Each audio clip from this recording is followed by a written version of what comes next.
Assalomu alaykum, hurmatli muxlis, kanalimizga xush kelibsiz. Bugun sizlarga bolakay axlatida shilliqlarning namoyon bo'lishi, demak, xavflimi yoki xavfli emasmi degan savolga javob berib o'taman. Avvalambor, chaqaloqning axlati shilliq bilan kelishi onalarni xavotirga soladi.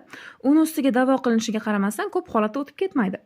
Probiotik, ferment dorilar va hattoki antibiotik beriladigan bu holat ko'pincha kasallikning belgisi emas.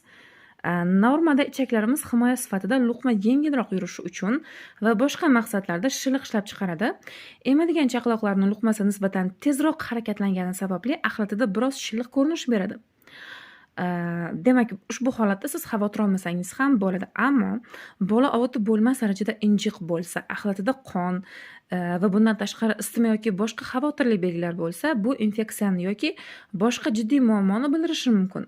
Umumiy holati yaxshi bo'lsa, katta ehtimol bilan bu normal, davoni talab qilmaydigan shilliq va odatda bola qo'shimchalar yeb boshlagan davrda o'zi o'tib ketadi.